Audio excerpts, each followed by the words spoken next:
मेरे इस YouTube channel धर्मा कर्मा ज्ञान में आप सभी का हार्दिक स्वागत है। विश्व मानव के लिए प्रकाशमय ज्ञानमय दिवस श्री कृष्ण जन्माष्टमी है।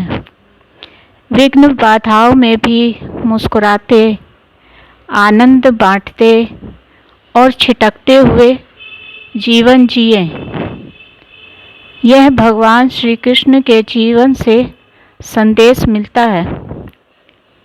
श्री कृष्ण के जीवन में तो विघ्न बाधाओं की ऐसी भरमार थी जिसके आगे आपके हमारे जीवन की विघ्न बाधाएं कोई मायने ही नहीं रखती।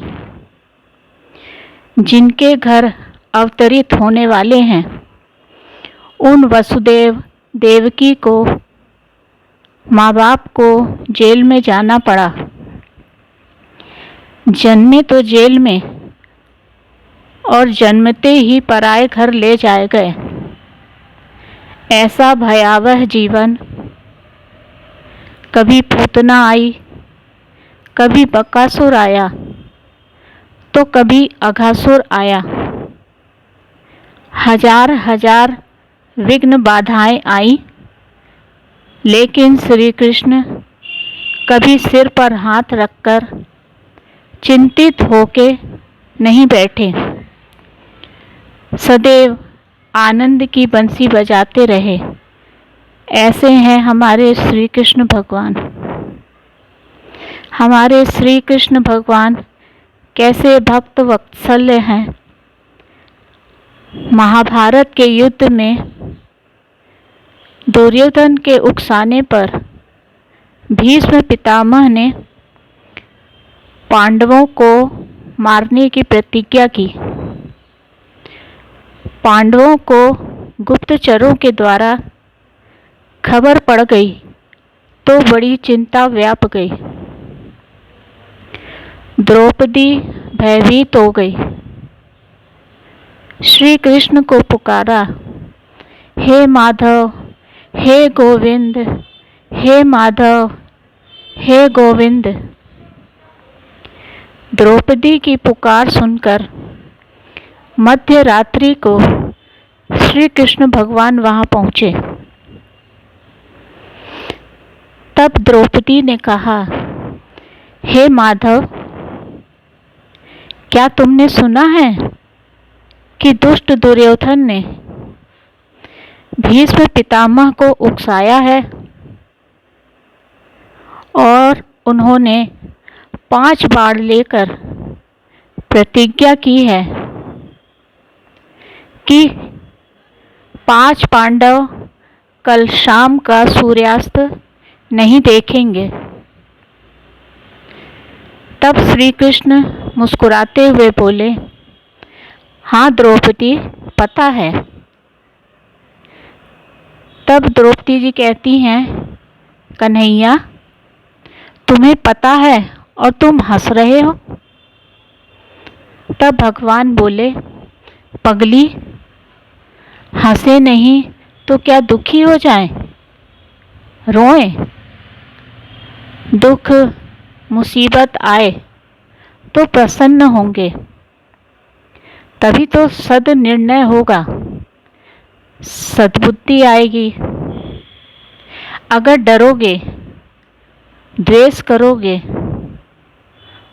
तो और कुबुद्धि होगी। दुख और मुसीबत को इतना महत्व ना दो कि आपकी शांति और मधुरता छिन जाए। श्री कृष्ण भगवान ने कहा, द्रौपदी, दुर्योधन की पत्नी रोज सुबह ध्यानस्थ भीष्म पितामह को प्रणाम करने जाती है और वे उसे कहते हैं, सदा सुहागिन रहो। कल प्रभात को तुम वहां जाना और उसके आने से पहले उन्हें प्रणाम करना। चूड़ियाँ वूड़ियाँ हिला देना, ताकि पितामह को लगे कि वह प्रणाम कर रही है। वे तो बंद आंखों से आशीर्वाद दे देते हैं। बाद में मैं सारी बागडोर संभाल लूँगा। प्रभात में श्री कृष्ण और द्रौपदी चल पड़े कौरवों के शिखर की ओर। श्री कृष्ण बोले, पगली, तू पदत्राण पहन के जा रही है। उनकी आवाज़ सुनकर कहीं पितामह आँख खोल देंगे तो बाजी बिगड़ जाएगी। ये पदत्राण मुझे दे दे। अपने पीताम्बर में भक्तानी की जूतियाँ संभालने में सकुचाते नहीं। कैसे उदार आत्मा है। द्रौपदी गई, प्रणाम किया और अपनी चूड़ियाँ खनका दी। भीष्म बोले, सदा सुहागिन रहो। इतने में भगवान श्री कृष्ण ने हंसते हुए वहाँ प्रवेश किया। उनकी हंसी सुनकर भीष्म पितामह ने आंखें खोली। देखा कि सामने द्रौपदी खड़ी है। वे जान गए कि यह सब श्री कृष्ण की लीला है। भीष्म बोले, प्रभु, यह आपने क्या किया?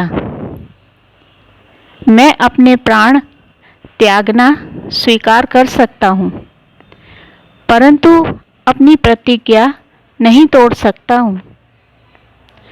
श्री कृष्ण बोले, पांडवों को मारने की प्रतिज्ञा तो आपने की थी, किंतु द्रौपदी को वरदान भी दे दिया है। माधव, वरदान तो दे दिया, किंतु मैं सत्य प्रतिज्ञ हूँ। अब अगर मारता हूँ तो मेरा वरदान झूठा होता है, और नहीं मारता हूँ तो मेरी प्रतिज्ञा झूठी होती है। मैं मृत्यु को स्वीकार करूँगा, लेकिन मेरी प्रतिज्ञा वृथा ना जाए। अब आप ही ऐसा उपाय बताइए। बोले, उपाय सीधा है। आपने कहा था कि श्री कृष्ण ने हथियार नहीं उठाया,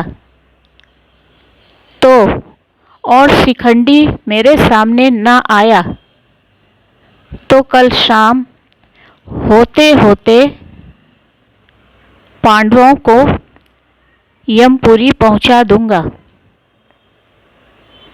मैंने हथियार न उठाने की जो प्रतिज्ञा की थी, मैं अपनी उस प्रतिज्ञा को तोड़ देता हूँ। मेरे भक्त राज की प्रतिज्ञा पूरी होने देता हूँ। श्री कृष्ण ने अपनी प्रतिज्ञा तोड़ दी। भीष्म पितामह की प्रतिज्ञा और वरदान दोनों सच्चे हुए और पांडव बच गए। कैसे हैं ये बचाने वाले, कितनी उदारता है, कितनी सहजता है, कर्म करने की कितनी कुशलता है। ऐसे हैं हमारे भक्त वत्सल श्री कृष्ण भगवान। श्री कृष्ण जन्माष्टमी का उपवास सभी को अवश्य करना चाहिए।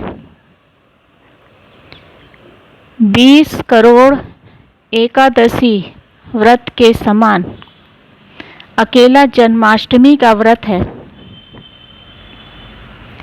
जन्माष्टमी के दिन जो भोजन करते हैं उनको 100 ब्रह्म हत्याओं का पाप लगता है। वह उनके करोड़ों जन्मों के पुण्य नष्ट हो जाते हैं। जो लोग जन्माष्टमी का व्रत नहीं रखते वे दूसरे जन्मों में सांप आदि विभत्स जीव जानवरों की योनि में जंगलों में भटकते रहते हैं। जो इस दिन व्रत रखते हैं उनके घर में धन धान्य पुत्र पौत्र सुख शांति का वास होता है और सत्पुरुषों का सानिध्य सत्संग होता है तो उन्हें सद्गति प्राप्त होती है। राधे राधे, जय श्री कृष्णा। मुझे पूर्ण विश्वास है कि मेरी यह वीडियो आप सभी सुनने वालों को अच्छी लगी होगी। आप सभी का धन्यवाद है। मेरी इस वीडियो को सब्सक्राइब, लाइक व शेयर ज़रूर करें। मेरी अगली वीडियो में फिर मिलते हैं। नमस्कार।